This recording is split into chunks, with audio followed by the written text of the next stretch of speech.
If young Metro don't trust you, I'm gon' shoot you. Beautiful morning, you're the sun of my morning, babe. Nothing I wanted. What's up? Nowstalgia Pod coming at you. We are going to be looking at what's going on in pop culture for the week, what we normally do. But Dave, I mean, it feels like a long time. Yeah, I feel like we're catching up on more than just the past week, because with our Oscars coverage the past 2 weeks or so, we've neglected any music and film news apart from the Oscar movies themselves. So there's a lot to catch up on. Yeah, with 2 whole episodes dedicated to the Oscars. The previews, predictions, and the post-show, which you can find on YouTube. The Nowstalgia YouTube page is live. Smash that subscribe button. Yes. Share us. Also, share our SoundCloud, soundcloud.com/nowstalgiapod. So we do have a lot to catch up on. We're going to kind of run through a lot of the news just to give our quick takes on a lot of this stuff. And then we're going to talk about Logan, a movie that I think we have a lot to say. Absolutely. So we're going to do everybody's favorite game, Dope or Nope, to start off. We'll start, I guess, kind of where, I don't even know if this news had come out by the last time we did the last one. Beyonce is not going to be headlining this year's Coachella. She's going to be headlining 2018, so everybody buy your tickets now. Beehive going to be lit at Coachella next year. Replacing her, Lady Gaga. Yeah. What do you think? A nice little bump post Super Bowl by the look of it, because her album didn't have any super big hits, even though pretty well liked. Yeah. So I think it's, good for her. She's got enough hits, even if you mainly do the old songs, so that's cool, I guess. Yeah, if you check out our Twitter page, we actually predicted it'd probably be either Jay-Z, Lady Gaga, or Adele. So we got one of the 3 that we predicted. I think it makes the most sense. Lady Gaga not only is going to be preparing for a tour, so she can kind of throw this together pretty quickly and actually give everybody a preview what it will be like. Right. But she's a star that's not on the same level as Beyonce, but she can draw a big crowd too and put on a great live show, just like Beyonce. So it's not too much of a step down, and having Beyonce in your back pocket for next year will be awesome for Coachella in terms of sales. Also recently, Osheaga released their festival lineup. We've gone over all the other major lineups as they've dropped at soundcloud.com/nostalgiapod. Check it out. But yeah, a new one for Montreal's biggest festival. I mean, I've been to this festival before. It's probably my favorite thing about it is the venue, which is under construction this year. So it's held at the Parc Jean Drapeau. Just like it's like an island in the river. Yeah, basically. And I don't know how much of it is an actual venue. I've been on that island, but they put up bleachers and stuff, or. So actually, the main stage is set up so that the 2 main stages are right next to each other. Right. So one act goes off on one stage and one comes on the other. So there's constantly people on those stages, and it's like a long parking lot basically, and then it goes up to this huge hill. So it creates actually a really awesome venue to see a live show on, because you're just basically, you can sit on the hill and have a great view, or you can get up close and be on cement, which isn't always great for the knees, but it provides a better ground for festivals because it's less unpredictable like grass. So why don't we just kind of give our quick take on this lineup? I mean, what did you think when you first saw it? It's kind of just the greatest hits of all the other festival lineups this year. At this point, there's surprise chances there. Right. At this point, there's not going to be any big surprises. They got Lorde, right? Yeah, Lorde is headlining along with Muse and The Weeknd. Second line is Major Lazer, Alabama Shakes, Justice, Solange, and Vance Joy. So yeah, it really does pull from a lot of the other festivals. I think this is a pretty good mix, though. I mean, you have really big hip-hop, really big rock, and a really big pop star. Yeah. Headlining is. And it's a really deep undercard. Looking at it, there's some pretty good finds in here. People who are at a lot of them, like Run the Jewels, Glass Animals, Cage the Elephant, and Fossil people who I feel like are at every single festival ever. Yeah. But there's also some really good deep cuts. So like Sampha, who I can't remember if he was on other I don't think so. Maybe lineups. One. I don't remember seeing him. Fantagrams at every single one. There's someone I wanted to point out here. But having a good undercard is important, especially given Bonnaroo's total lack thereof. Yeah, the Broken Social Scene, who I don't think are going to be performing a lot of places, pretty good undercard. Also, Vance Joy and Milky Chance are there, who I feel like are like the same exact people. So it's going to be interesting to see them. But the new venue is really going to be, I think, the interesting part of this moving forward. That's cool. So there were a lot of songs released. And projects. Why don't we really jump in and see which ones we liked, which ones we didn't. I kind of wanted to start with the EDM that was released. Fair amount. So there was Kygo and Selena Gomez with It Ain't Me, which is 12 right now. Went from 93 to 12 in 1 week on Billboard. That's huge. Crazy. That's a huge jump. Slide from Calvin Harris featuring Frank Ocean and Migos, which... What? Well, yeah, what a collaboration, right? And out of nowhere. Poor Takeoff, again, left off Amigos track. Just Offset and Quavo. Yeah, pretty much. And then something just like this, Coldplay and the Chainsmokers. If you like double vanilla, man. That was literally what I thought. I was like, these two are perfect for I was like, there's a really good vanilla ice cream joke here, and I don't have it. It was probably just a very vanilla joke in the end. That collab, and then surprise, Kygo, Billboard 6 says, because he's so generically radio-friendly EDM. Mm-hmm. So, whatever. The best song out of all of them is Slide, though. Definitely. It's like a song of the summer, except it came out in February. Exactly. And I think it actually might have the kind of staying power, because Calvin Harris is going to drop this album probably in, I don't know, April, May to the summer. This is what he came for, summer. He always has a big hit off of his last few releases, so I mean, definitely makes sense. He's a powerhouse when it comes to that kind of stuff. Honestly, the Skin Companion 2 EP from Flume, it's only like 4 songs. Very dope. But I think that's the best piece of EDM that's released in a minute. Yeah, and it's interesting that it's a companion to Skin, and that these songs couldn't make the final cut, but I think that they're better than a lot of the songs. I think so, too. Album. That's the thing, because Flume won the best EDM Grammy, I forget what the official title is, and that album was okay, had some nice high points, but he won the Grammy. And then these past 2 companion EPs, I think, are just kind of continuation of that sound, but there's actually, I think, some better tracks on there. So. Oh, dude. But if you like Flume, I mean, he's pretty active right now. That's pretty cool. The cool thing about these songs is that something that I heard said about Chance once, he's like a really good host. So he can kind of like... It's a great way to describe him, too. Yeah, and Flume, I think, did a really good job kind of doing that. Because like the Pusha song sounds like a Pusha song, but it has a huge Flume influence. The song with Glass Animals sounds like a Glass Animals song, but just like a Flume influence. Also, great look for Flume. He was in episode 9 of Young Pope. Never Be Like You. Oh, dude. One of the biggest songs from Skin was at the end of the episode. Well, I've listened to that scene probably about like 20 times at this point. It's so perfect, the song for it, and how it fits with the content. Yeah, Flume is killing it right now. And he's going to be at every festival this summer, so he's going to probably reach a new level after the end of the year. I mean, a lot of different kind of music came out. Yeah. It's not really any through line. Yeah, I guess we're going off something else that was a little bit interesting. Thundercat, Drunk, I thought was a really good album. Yeah, Thundercat's 3rd album. He had an EP last year. Thundercat's really interesting to me because he's kind of like been in the hip-hop scene for a while now, because Kendrick Lamar and Mac Miller and Flying Lotus all collaborate with him. He's kind of the premier artist on Brainfeeder, which is Fly Lo's label. But he's never...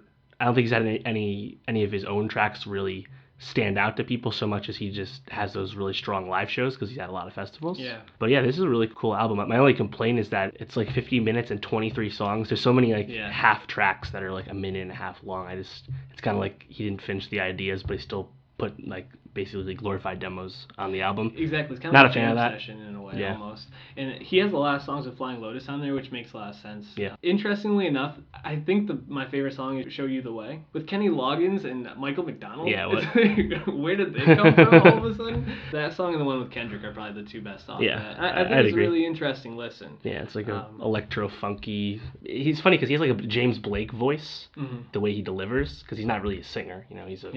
What does he play? A saxophone? Yeah, saxophonist. Right. And I think he plays bass. But his lyrics are nothing like James Blake, but vocally they're pretty similar. Also, at his show recently in New York City, he brought out Hannibal Buress, Dave Chappelle, all these huge different people in New York City to come out with him. So he's blowing up right now as well. There's a lot of big names and a lot of very small names who released albums, which I think are notable. Why don't we start with the big names? So Future released an album 2 Fridays ago, and then an album last Friday? Yeah. Is that correct? Self-titled, and then Hendrix, HNDRXX. Is there any explanation behind that name?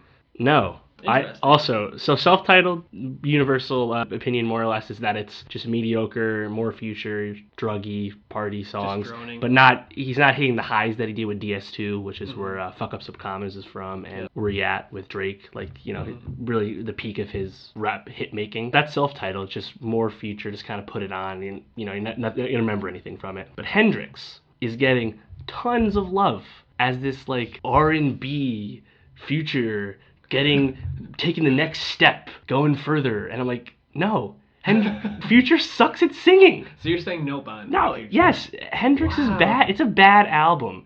He's not a good singer, and we never go to Future for lyrics. No, he never has been, nor would you expect that. Well, that hasn't changed, right? And he's not a good singer. So what is good about this album? What he tried? I heard him singing on Ellen. I didn't think he was that bad. I mean, he's trying to make a Drake record, but he's worse at it than Drake would be. I don't understand what it's I don't like it at all. It's not good. There's a song with Weeknd. There's a song with Rihanna. They're okay, but again, like it's all just okay. But it's getting glowing praise, which I think is way off base. Interesting. I didn't listen to it, so I can't really give a take, but I did hear him on Ellen, like I said. I thought he was alright. So. He's on a Maroon 5 single right now, and he sounds very coherent, actually. It's really weird. But also, man, I hate Maroon 5 now. Dude, they're the worst. I was actually just thinking that. I just fucking hate Maroon 5. The epitome of selling out so far that you're so beyond recognizable what your old music was like. Right. You know? Yeah, someone said, I wonder what happened to the other people in Maroon 5 other than Adam Levine. The band has turned over many times. Yeah, it's just pretty well documented. I don't know.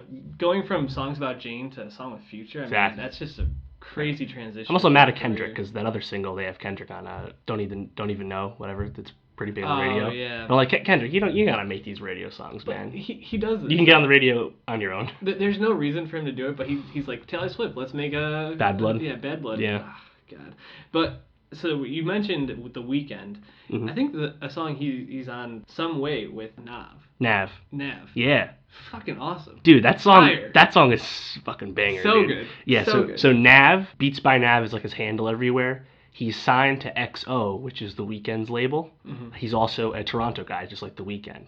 We last saw him on Biebs in the Trap off Travis Scott's album from last fall, which is a pretty solid song. And, you know, judging by his name, he's been a producer first, but self-titled Nav is his debut mixtape. And it's a pretty solid listen. There's some good tracks in there, but Some Way featuring The Weeknd, by far and away the best song. It's just a total banger. And The Weeknd in particular is setting some not subliminal shots at Bieber. Yeah. Because now he's dating Selena Gomez. Right. Yeah, it was. I jumped around on it, and that one jumped out. Oh, yeah. It's just Head and Shoulders the best song, but there was some really promising sound in there. I think so. Be up and coming. Actually, thinking about it, I could see him being on a Kanye album moving forward, and like just blowing up from there. I could see that kind of being his track. You're gonna see a lot of him, whether it's beats or features. Yeah, he'll be around for a while. Somebody else I think will be big, Sampha. So his album Process. This is what, second, third. Yeah. This actually came out like a month ago, at the beginning of February. We kind of just let it go. Time. It's gotten a lot of love. Yeah. And I mean, he has a really interesting sound. He's like R&B, electronic kind of. Like all R&B, really soulful. Yeah, soul is, I think, probably the perfect way to describe it, because, you know, like a couple songs that jump out. I mean, Blood on Me is probably the banger from this, the one that people will remember. But some of his songs like My Mother's Home, or My Father's Home, sorry. And there's another one about Timmy's Prayer or something along those lines. Really just meaningful songs that you can tell are just like coming from within him. Really make it an endearing listen. He's really interesting too, because he's kind of been a behind the scenes guy in terms of big stars would work with him. Drake in particular has a bunch of songs with Sampha, and I think Kanye's done some work with him too. But yeah, this is actually his first official project on his own, so the fact that he's getting some love and attention, well deserved, because he's kind of been a background player helping other people. Absolutely. It'll be interesting to see how he equates to live shows. Sure. Because a lot of singers are like that. Bryson Tiller, Party Next Door, they really had to grow into their own shows, and even a guy like him, he's even more soulful, just straight singing. So and I don't think he's really done that much performing at all. And now he has his debut album that people like. So and I can see him probably sitting behind the piano as he plays, but he's also going to need a band to kind of bring in the electronic parts. So it'll be neat to see for him what comes through. So I've been dancing around it. Ed Sheeran. Yeah, Divide. Which, I mean... Plays the #1 album right now. Shape of You is back to the top of Billboard. He's saying that he's going to sell more records than Adele. I don't know if that's going to happen. I think Ed Sheeran, as much as I don't want to say it, is kind of undeniable at this point, because his impact is tremendous. He reaches so many people. I have kind of the same take about John Mayer, but I feel like they're just he just released that Search for Everything Wave 2 EP. Yeah, and they're both just kind of soft rock, like they kind of remind me of the Eagles kind of at this point. Like, I'm not gonna ever be blown away by anything that they do, but I'll be like, that's alright. The lows of this album are when he raps. I can't stand when he tries to become Macklemore. I'm not even sure what he's doing. Hoodie Allen. Yeah, Hoodie Allen is probably a better comparison. Stay away from the rapping, I think, when he sings and goes a little bit more meaningful. His best strength is his songwriting. Oh, absolutely. I mean, he wrote Love Yourself for Bieber, and obviously all the songs he writes for himself. He's already won some Grammys. And he writes for Taylor Swift as well. Yeah. I mean, dude is undeniable. I mean, he makes hits. He writes hits. And he's a little endearing because he's such a dork. Yeah, he's just a ginger. I mean, nothing against gingers, but he's very, not threatening. And the funniest thing is you hear stories, and it's like, all these singers. It's like Ed Sheeran, The Weeknd, Nick Jonas, and like Ty Dolla $ign just like shooting the shit and like getting high and partying. And it's like so funny because like they're all from their own little sectors, but they all because like The Weeknd like and Ty Dolla $ign are a little more edgy than Ed Sheeran. Just a little bit.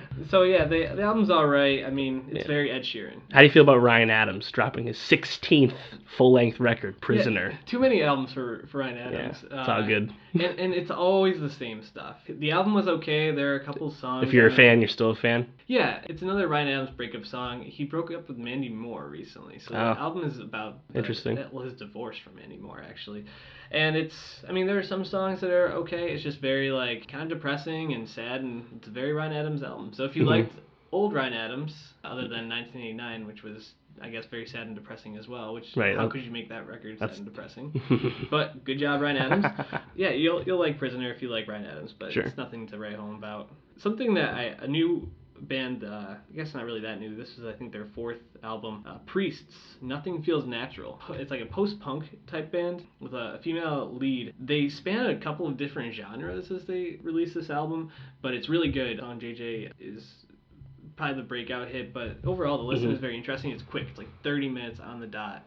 Like, so it's something you can kind of throw in the car and listen to. Nice. Check them out. What did you think? We didn't really get into John Mayer. What did you think of the Wave for Everything, Wave 2? I think Search for Everything. It was more a beat than the first EP. That song Helpless, I think, in particular, was actually like, he's jamming out on the guitar right there. I like that one. Did you have an emoji like a wave? No. Hashtag waves. Yeah. Chance needed waves on there, I guess. I don't know. But John Mayer, whatever. He's the same. He's always just soft rock, vanilla. Listen to him in Macy's or something like Someone not vanilla, though. Passion Pit. As of now, 8 new songs from the upcoming album Tremendous Sea of Love. I'm very interested in this because their last record was a Kindred, I believe it's called. 2 years ago, right? 2015. People didn't like that too much. They really dropped off. Gossamer and Manners, the other 2 albums, those things are great. Yeah, huge hits. So it'll be interesting to see. Yeah, there's already, like I said, there's 8 Passion Pit songs out right now. How many more songs could there be on this album? Yeah, who knows? But you'll have an opinion of current Passion Pit if you listen to these songs. There was also a rumor this past weekend that the Drake project was going to be dropping. More Life. And his dad's been teasing it and like getting people to freak out and stuff and just building that hype. We'll get to it when we get to it. A few other things. Remy Ma started a beef with Nicki Minaj. Fill me in on this. I didn't actually. There's really not that much to say. She released this like 8-minute song called Sheether, which is 8 minutes over the Nas Ether beat where Nas dissed Jay-Z way back in the day. Fire song, obviously. Yeah. But she kind of just says takes the easy shot she can at Nicki. What, Nicki's butt is fake. Yeah, your implants fell out, blah, blah, all these things. You don't write your own raps. Like, thanks. You really tread new ground here with a diss song. The interesting thing, if anything, is Nicki Minaj hasn't even responded with any kind of song. She just posted 2 Instagrams. One was a screenshot of, I think, a Wikipedia blurb explaining how Remy Ma's album sold very, very poorly. And, Nicki obviously always kills in the sales. Right. And then the next one was a video of her and Beyonce calling Nicki the queen of rap. But at the same point, like, there's kind of like a debate of if Nicki should respond, because Remy Ma, for all the genericness of the disses, the song is still like blazing hot in terms of, just scalding someone. Keep your ear to the grindstone on this. If you were Nicki, would you respond? Probably not, because she's the one who has something to lose at this point. Exactly. There's nothing for her to really gain from it. I mean, maybe it's a hit song, but it's not going to be you don't need to. all-timer. So I think lastly, we've been calling this for a long time, predicting that new music would come from Lorde. Yes. Given her festival bookings. She's got like 3 or 4 of them, right? Oshiaga. Governor's Ball, Bonnaroo, I think, or Firefly, one of those. She's got most of them, right? New album coming out in the summer called Melodrama, lead single Greenlight. Music video and everything already out. Yeah, it's an interesting song. It's more upbeat, Lorde. Yeah, poppy. It's got some piano action in there. The piano is the best part. Yeah. Ding, ding, ding, ding. That's cool. Did you watch the music video? I did, yeah. What did you think of it? Lorde's weird, and she's still weird, so she's staying true. She made me feel very uncomfortable with that long look at the end. I just needed it to end. That's her thing when she performs. Yeah. It's just being uncomfortable and giving you the side eye. I've never seen her performances live. I've seen videos like shows and award shows and stuff. I'm really interested to see what her live show is going to be like, especially if she's adding more pop. Yeah, I'm definitely looking forward to it. The pop angle is interesting to me because on Pure Heroine, like in Royals, she's kind of like mocking pop artists and celebrity and mainstream and stuff. Many, many lines and shots throughout the album. And now that she is so popular, she's in the Taylor Swift squad. And, Haim. it'd be interesting to see. Where's that happens. album? I think it's coming this year. It's gotta be. Right. A lot of music. We'll keep yeah. you up to date moving forward. If any albums drop, the Shins have an album coming out this week. The following week is Spoon. And the songs we like you can find on the Nowstalgia Spotify playlist, which is directly linked at soundcloud.com/nostalgiapod. So follow that playlist and let us know what songs you like on there. Yeah, we'll take listener feedback and put songs that you think are the best songs of the year. That's what we're really trying to do with this list. There won't be any Future on there at this time. There will not be, but there is Calvin Harris and Migos and Frank Ocean, so check that out. Why don't we talk about video games real quick? So, yeah.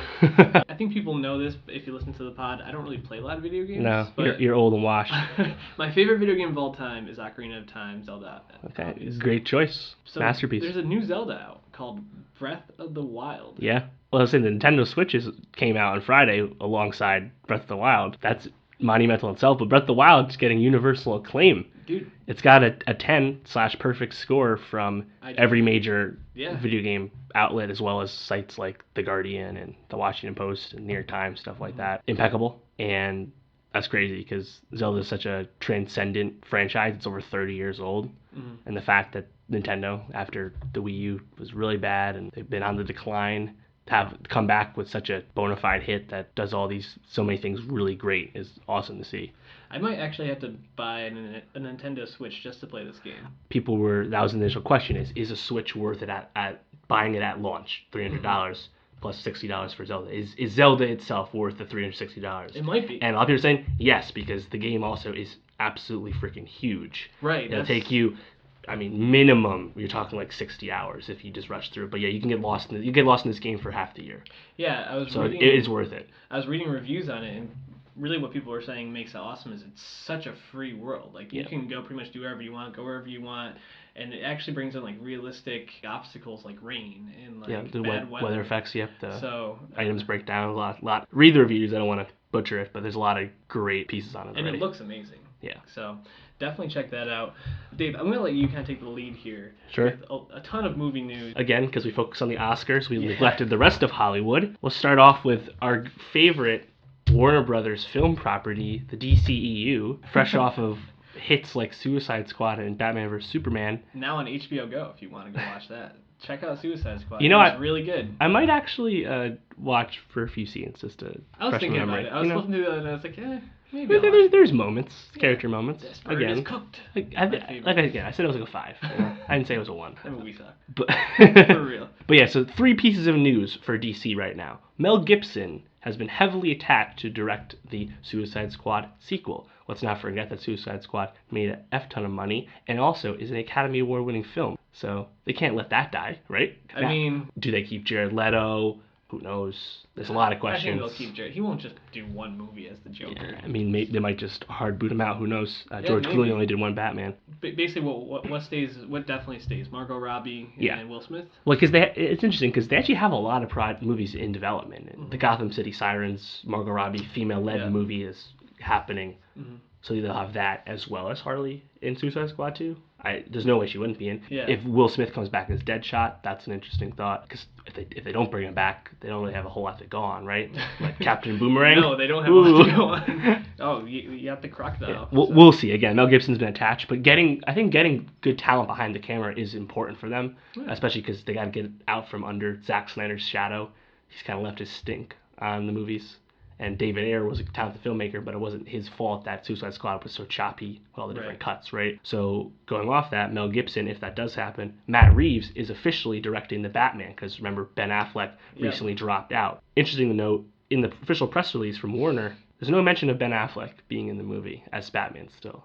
Doesn't mean he quit, but it's just weird that they wouldn't say that still. I've been seeing tweets going back and forth about this. Some people saying he's out, some people saying he's definitely in and just not as into the project. But I don't know. Really interesting. I'd like him to stay in, but I have no problem with him not directing. Yeah. Let's focus on getting the character good. But he signed to a contract for a while, right? With DC? So. I think so. Jared Leto. It doesn't really matter. Right. It's options. It's up to the studio, if anything. But wasn't the whole deal with Ben Affleck that he got that deal so that he could then make other movies that he wanted to make, like that gangster film, like Live by Night? Yeah, exactly. Right. But because Live by Night bombed at the box office, lost the studio a ton of money, and also because every time he was on the junket for Live by Night, he was getting asked Batman questions.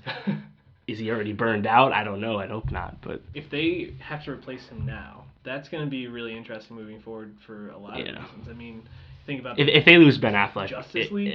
Because he is already in Justice League. That comes out Right. the end of the year. We get Wonder Woman before that. But I mean, after that, I mean, you lose Ben Affleck. We still don't have Henry Cavill Superman all the way right. You know, maybe they give up. I don't know. Basically, at that point, you're saying you need Aquaman, you need the Flash, and you need Wonder Woman to definitely be hit. And that's the thing. You're not going to give up on Batman. Batman prints money. Yeah. And you need him if you're going to keep the other Justice League characters going. So they just got to hope that Affleck stays true. Especially because the direction they've gone in is with an older Batman. Right. So you need an established actor at that point. And we were speculating, so we'll see what else comes out. But they did announce that, Warner did announce that they're making a Nightwing film.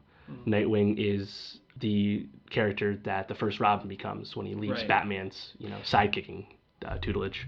Doesn't that make sense? I mean, maybe I'm wrong on this, but in the Batman vs. Superman, you see that the Joker wrote, like, ha ha ha, on one of the Robin's assuming suits. they killed Robin. But that was like the third Robin, because the first Robin became Nightwing, right? Yeah, Dick Grayson becomes Nightwing, and then Jason Todd becomes the new Robin, and that's the one the Joker kills, traditionally. I think that's great that they're kind of keeping with that kind of history. That's the thing, like, for all its problems, the DCU, through 3 movies, they have, sewn a lot of strings and got a lot of plot points going. It's just the problem is they haven't executed on the most important aspects, like, the main characters still.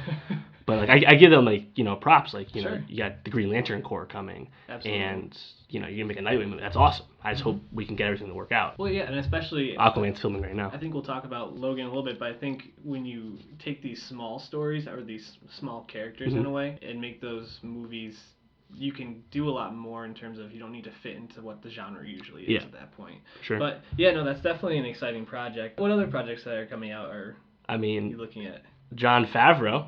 Oh, yeah. Hit director of Oscar-winning film The Jungle Book, announced via Twitter, which he's done before, that he is casting Donald Glover and James Earl Jones in the live-action Disney remake of The Lion King. Donald Glover as Simba and James Earl Jones reprising his role as Mufasa, because remember, he voiced him in the animated film. So I should probably know this, but I didn't do this research. Whatever, at this point. Is this from the same studio that's making Beauty and the Beast? Yeah, it's all Disney. Right, okay, so it is all Disney. This is like the 5th or 6th one, right? So they've been doing a lot of these. Because Beauty and the Beast is staying a musical. Is this also going to stay a musical? That's the thing. We don't think we know any of those details, and I still don't know how the heck you do it live action. Are they, like, they're not just voicing the characters, but they're still, like, going to be lions, right? So how are we doing this? We just don't know. Yeah, they probably are way ahead of us on that. Like, are they mocapping lions? That would be interesting. Sure, go for it. I guess we just don't know. Well, I guess like Scarlett Johansson shouldn't actually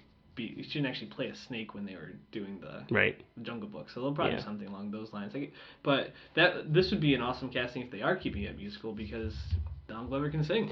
James Earl Jones, his more recent voice work isn't quite as strong as his earlier work. He's old. Yeah. So, like, I hope that works out still. Because he is in his 80s. His voice work was a little disappointing. Yeah. I thought. But still cool. And more casting news will come out of that. It'll have an all-star cast. Speaking of all-star cast, the Predator reboot just started filming with Shane Black, director of The Nice Guys, one of your favorite films from last year. Check that out, soundcloud.com/nostalgiapod. Stay plugging. This cast is... #fire, man. We got Trevante Rhodes, who played adult Chiron in Moonlight, which won Best Picture. Still don't know how. It's crazy.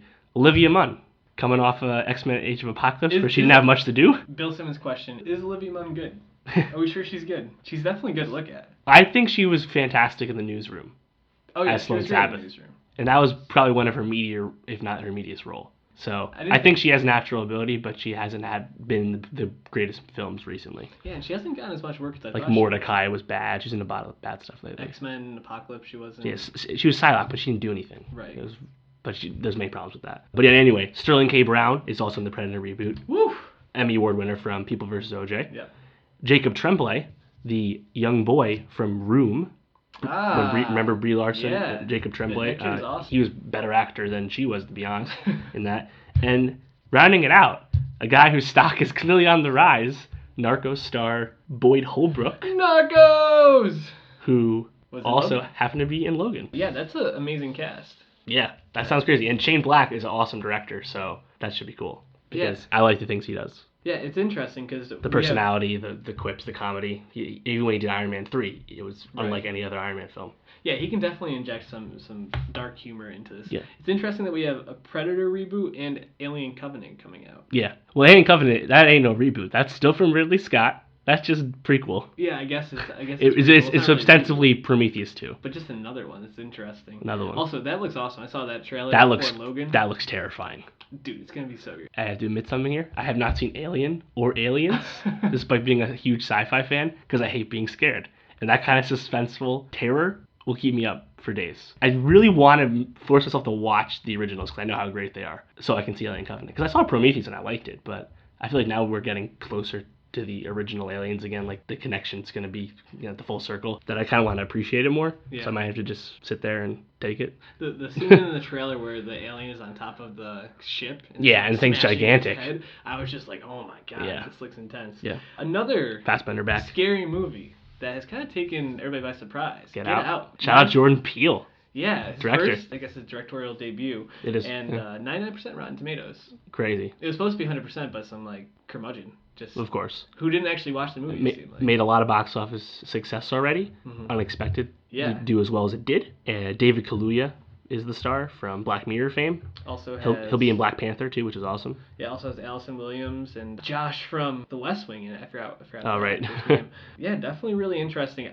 I think I'm gonna see it sometime. Yeah, that's another thing where I hear it's not as scary as you would assume initially because it's almost like satirical in parts. So I think I'll try and see that as well. Also has Darius from Atlanta. Keith Stanfield? Yeah, Keith Stanfield's in it. Nice. He has a bit role. Great. That kind of pops up. So definitely buy Keith Stanfield stock. Yeah, he's going to be huge, and it seems like this might also be the year of scary movies kind of becoming critically acclaimed and really well liked. Which I think they've been making money consistently for years. Yeah. Conjuring 2 made a lot of money. All the Purge movies make money. Scary movies cash in, but they rarely get critical acclaim. The Witch last year, Don't Breathe, Hush, quite a hot streak for good scary movies. Yeah, I think the Oscars next year are going to be a really interesting conversation because, for example, The Irishman was picked up by Netflix. Yeah. $125 million for them. It was let go by Paramount after they took a $450 million loss last year. And Netflix is going to try to get that Oscar. Yeah, because it's directed by Martin Scorsese. Yep. It has an all-star cast in it. Yeah, Joe Pesci coming out of freaking retirement. Exclamation point. Yep. Al Pacino, De Niro. Yeah, awesome. It has awesome. The guy from Vinyl in it. Bobby Cannavale. Yeah, and it also has Harvey Keitel. Yeah, Harvey Keitel.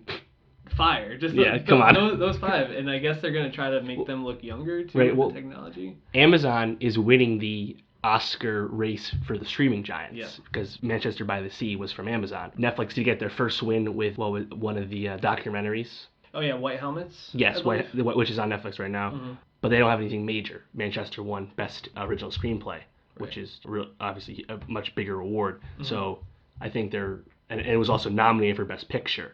Netflix, they last tried this for Beasts of No Nation with Idris Elba. They struck out there. So they're just printing the money. They want this real acclaim. Given the pedigree, it should be awesome. But Scorsese did say, he's like, I still think that the best place to see movies is in the theater. Yeah. But I will take your check. Yeah. Well, also, he gets this out to 96 million viewers. And that's right now. By the time that this comes out, they could be past 100 million. That's insane. If only Netflix would actually tell us how many people watch it. They don't tell us anything.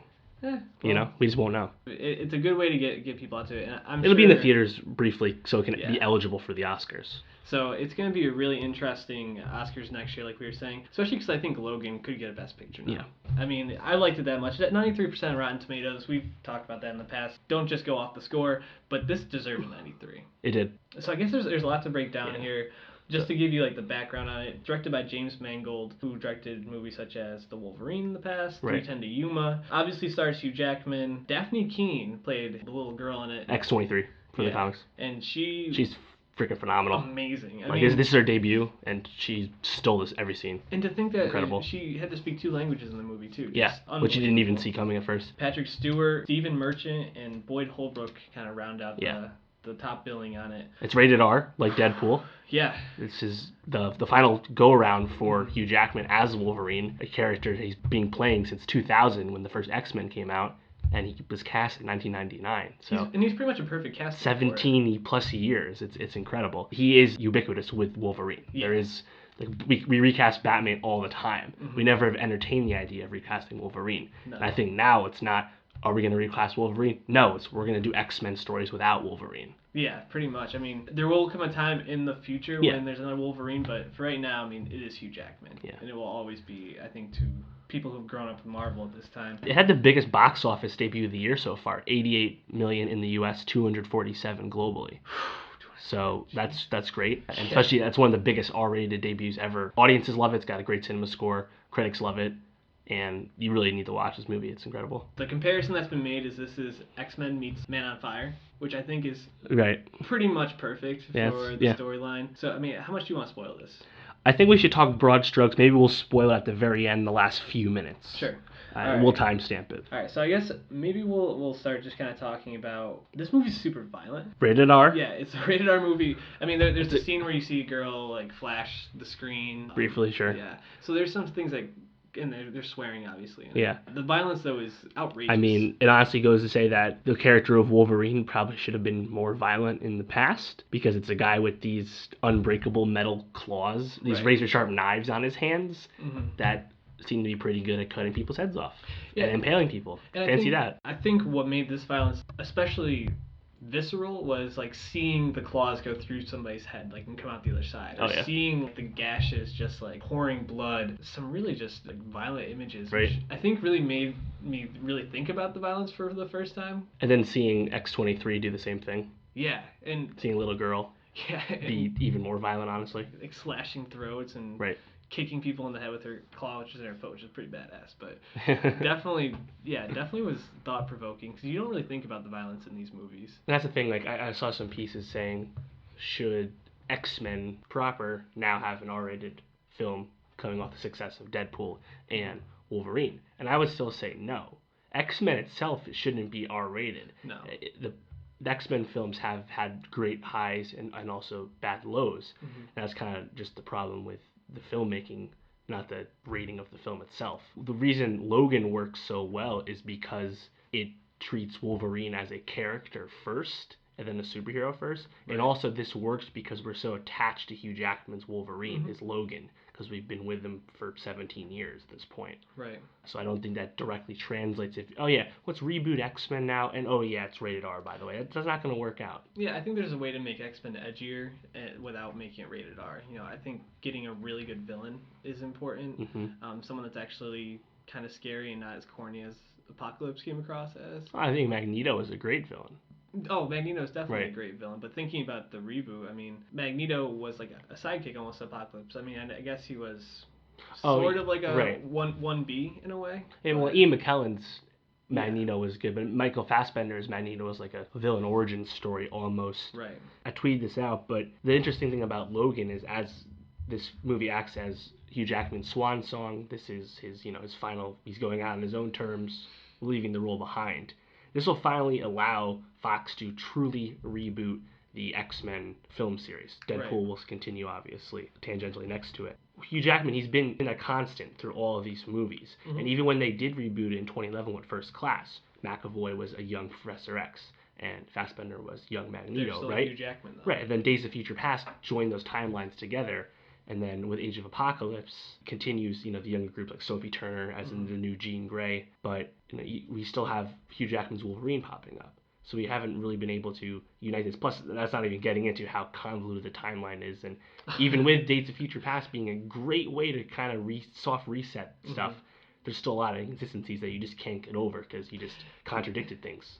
Yeah, I don't really see the timeline being a huge issue just because, like, the comic books never really follow a set timeline either. They kind of jump around and just tell stories. That's also half the reason Logan is so great, is because it's not beholden to anything else. No. It's barely a sequel. It's just kind of assumed, that's old Professor X and that's old Wolverine. Right. You got it. Good. I thought Patrick Stewart was really great too. Yeah, absolutely. I mean, he's always good at this point. He's a sure thing. And this is his last movie as Professor X. He actually mentioned that he wouldn't mind doing it, but I'm pretty sure it'll be his last. I mean, they need blood. Yeah. They need to kind of. It's a good send off for him too, because this movie also gets into the family aspect that kind of represents what the X-Men is in general, because they are like a surrogate family, the group of characters, and that dynamic of Patrick Stewart, Hugh Jackman, and Daphne Keane, like as a family unit, which they even talk about in like the second act of the film, kind of really hits at home. Right. But there's a scene with them all together at a dinner table with another family, and it's a really actually moving kind of moment when they actually get to lighten up and be genuine, soft human beings for once instead of the hardened superheroes that they usually are. Right. Anyways, what else stood out to you about the movie? What else do you think made this movie the fantastic movie it really was? I mean, the world's so unique. I mean, right away, it takes place in 2029. But as you learn early on, this is so different than any other X-Men film. The mutants are all gone. Right. The mutant gene isn't a thing anymore. It's just a whole different world. The mutants are going away, and that's why Logan is protecting a senile Professor X. Yeah. You know, he has dementia, he's losing control of himself. You have Caliban there as well. This movie, actually, I really liked it because it kind of treats the viewers like adults, and as it should. It's an R-rated film. Right. The way it drops backstory hints. They mentioned the Westchester incident, which they basically allude to Professor X doing something really terrible due to the fact that he's losing control of himself. They called him, he now is the most dangerous brain in the world because he doesn't have control of it. He was the most powerful mutant, and now he's the most dangerous because he's just out there, you know? Yeah. So deadliest weapon on the earth at that point. Yeah. It's also interesting, I think, kind of where it's set, because it's set right near the border. So, and you actually see Hugh Jackman going back and forth between Mexico and the United States. Yep. It brings in a lot of discussion around like current political issues, such as around immigration, things like that. And I don't know if they planned it that way. I kind of doubt they did, because they were already producing it before it was. And the script was being written way before a few years ago. But it's just interesting, the timing on that. I feel like a lot of the Marvel movies have been hitting on different political points that maybe they weren't intending on. I thought this was probably the most moving superhero movie I've watched. It is. I think so. It's just so character driven. I mean, the world is all very interesting. Obviously, where you are, where the story is happening is fascinating in itself. And again, we don't even know that much, obviously. But the fact that it's so character driven, and Logan, still kind of being that curmudgeon, but now he's even older because he's freaking dying. He's just old and down on his luck, and he's just kind of protecting Professor X because there's nothing else to do. Right, and like you said, I mean, Patrick Stewart as Professor X and Wolverine Hugh Jackman as Wolverine for the last 17 years. These are characters who have an on-screen relationship at this. Yeah. I mean, Wolverine, I think, just like you said, is a curmudgeon, but he has one of the most tenuous relationships with almost everybody in the X-Men, pretty much. Which they hint at that dinner table. But then seeing him kind of soften around some of the events that happen is pretty amazing, and Hugh Jackman just nails it. He's a world-class actor. I'm not going to say like he should have had more, like I said with Jude Law, because I'm sure he's probably been doing work that I just haven't been seeing. But he's just an amazing actor. I think he does a lot of theater. He does, yeah. Which, I mean, he did Australia, did Les Mis. But yeah, I think another reason why this movie is so strong is it does fan service in a way that honors the material, because it does take a lot from the Old Man Logan comic from about 7 years ago. It's a movie first before it's a superhero movie. Right. There's no post-credit scene because there's nothing to tease. No. Again, it very much stands alone. There was a pre-movie scene. Yeah. For Deadpool. Which you can go find on YouTube if you want. Or you can find it on our Twitter. I think we tweeted it out. We did. At Nowstalgia Pod. Even his name in it. I mean, he goes back to using his original birth name, James Howlett, when he kind of switches to Logan or just Wolverine for a long time. He kind of goes back to this now that he's kind of been hiding. Another thing, like Boyd Holbrook and like his Reavers group, which is kind of in it was not in the Old Man Logan storyline, but they kind of repurposed them, I think, very well to fit in the movie. He says, like, oh, by the way, like, I'm a big fan. Wolverine, it pains me to see you like this, because it kind of makes sense that some of their exploits of these notable mutants, became well known in the 60s, according to the convoluted timeline, right? Right. It makes sense that someone would know of them. But I thought the thing that was really interesting was that the comics actually exist. Yeah. And Logan's like, no, F this shit. This is all fake and made up just to sell a buck. That's not real life. He says like maybe a quarter of it happened or something along those lines. Right. Yeah, that was really interesting, and to see like one of the kids is holding a Wolverine action figure. Yeah. From the comics though, which is just kind of nuts to see how they pulled that in. Do you want to go into spoiling now? Like the last 5 minutes of it. Actually, that's one of the most interesting things I think. So from this point forward, spoilers. Turn it off if you haven't seen it. Come back, listen after you have. Tweet us when you see the movie. Let us know what you think. Yeah. When he basically points out this place isn't real. Like it's all made up from this comic book. And then it's actually somewhere that they're meeting. Yeah. I thought that was a pretty interesting Eden. wrinkle. Yeah, how they pulled that in. Yeah. He's like, fuck this, but he kind of gets pushed to it because he doesn't want to let this little girl down, his daughter down. Yeah. Which, I mean, I think you figure out pretty early that this is pretty much from the first fight scene with her in it. Yeah. That this is his daughter. Right. But then in him coming to grips with that, I thought was really amazing writing. I feel like in a lot of movies, the easy way to go about it is he's hardened, but then on the trip somewhere, there's like a moment where they do something fun together and he starts to soften. Mm-hmm. He pretty much acted hard up until he died. And then there was it. And then he said, so this is what that feels like. Right. And first of all, I mean, if you didn't get like some sort of like movement in your soul when that happened, I don't know if you're human. You might want to go get checked out. Don't be what they made you. Right. The other one. What was a more moving line to you, that or when Iron Man says, "But so was I," in regards to Captain America saying, "I wouldn't do this if he wasn't my friend," or something like? I think that is a good line in Civil War. It definitely is. I like that moment, but they're tough to compare because Civil War is still more positive and high energy. Logan is still very light on plot. Right. And more about just kind of like the character development. The character development along this grizzled world, you know, like Boyd Holbrook. You'd think from the trailer he's like just this big bad, and he is the bad guy. But him being the bad guy is almost second fiddle to the rest of the story, which I thought worked well. Yeah, absolutely, and he really killed it in that role. He plays a pretty menacing, kind of brooding bad guy really well. Yeah. There's a lot of off-road. Off-road driving, which I thought was really funny to me. Shout out that limo. Yeah, that limo is boss. But it's kind of interesting that in the future there will be self-driving trucks, but we won't get like any new technology in terms of cars. Right. So, yeah. I don't know. Just a little. I mean, also the nurse lady who basically got the girl to him. She cut that very well cut together POV video on a phone in a hotel room. It's fine. Yeah, I mean, that's little things. But I think the important thing is Logan stands up as a good movie, not just a good superhero movie. Yeah. Right? If this came on like FX or something like that, you wouldn't turn this movie off. Right. I feel like it can pretty much grab you anytime with the fight scenes, but you stay for like the emotional content. Right. Yeah, and I think it's definitely one of the best superhero movies. Oh, for sure. I mean, how do you see this affecting how superhero movies are made going forward? Yeah, well, that's another thing. Like, that's why people were asking if X-Men should be rated R, and I think Logan is very much a special case because of the relationship everyone has had with Hugh Jackman's Wolverine. But what I do think people are understanding, we've seen it with Deadpool and Logan, Guardians, hopefully Black Panther, Captain Marvel, attention to characters. You know, I think we've hit that superhero bubble of bigger is better, grander. We're still going to have that, and we're still going to enjoy that. It's still fun. But people want more, people want different. And Doctor Strange gave us that. Ant-Man gave us that. And I think we're going to keep going that. And Logan, if anything, proves that you can be very adult. You can treat this stuff like it's being made for adults, whether it's rated R or not. Yeah.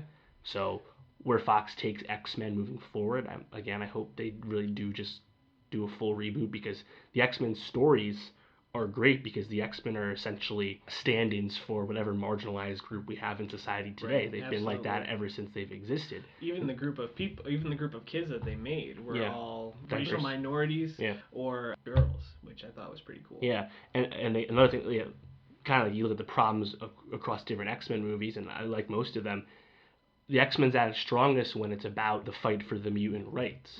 When it's just the X-Men fighting the other X-Men because they're bad and we're good. Right. That's what Apocalypse looks like. That's what X-Men The Last Stand mainly was. Right. You know, and not that The Last Stand didn't have the cure. There was something good in that movie, but the rest of it didn't work. So I think that, you know, if we can get back to the heart of what makes the X-Men great, awesome. But in general, I think everyone's kind of realized the best things you can do with superhero movies. So it's a good time. Yeah, and Marvel has laid out the groundwork so well that it can make these small movies while also making a huge overarching film like Infinity War. Right. Which next year is that, or is the end of this year coming? Next year. This year is Wonder Woman and Justice League for DC, Guardians of the Galaxy Volume 2, Spider-Man Homecoming, and Thor Ragnarok for Marvel, and then Logan for Fox. Spider-Man, I can't wait for. So, any last words you want to say about this movie? Just definitely go see it. Honestly, you don't need to have seen most of the X-Men's. I think in general you'd probably have a decent idea of who Professor X is and who Wolverine is at this point, but it's definitely a special film. It's not. I mean, I'm not gonna say it's perfect no film is, but it's definitely one of the best superhero movies and definitely the best movie I've seen this year. Do you think it'll get Best Picture now? That's tough because again it'll be so old by the time the Oscar noms happen, like 11 months from now. Right. Or 9 months from now, whenever it is. That's tough. I don't know if it could compete in the screenplay category. Maybe a Best Supporting Actor for Patrick Stewart. That'd be crazy. That'd be awesome. John Raffair has gotten love from time to time. Like Gandalf was nominated. Right. Jack Sparrow was nominated. So there is somewhat of a precedent. But if we'll see. It'll be interesting to see if there's enough good movies to push it out. But I think it's deserving. Yeah. For sure. But that will wrap it up for this week. So tweet at us at NowstalgiaPod, at Martin Swagger, at Sheeran World Peace. Subscribe on YouTube. That's a big help. Even if you don't use YouTube, but you have a Gmail, you can just subscribe and help us. That'd be cool. I really appreciate that. Yeah, and share us with friends. Just even if you retweet us, hit share on Facebook, we really appreciate it. And follow the Spotify playlist if you like cool tunes. Yep. And give us a rating and review on iTunes. We also really appreciate that. It really drives a lot of support for us. That's true. And please go see Logan. Go listen to the music we talked about and join in on the discussion. Yeah. We got some movies to preview coming up. I think we'll get to that soon. We got a lot of content, so #content. Peace out. All my days I pray.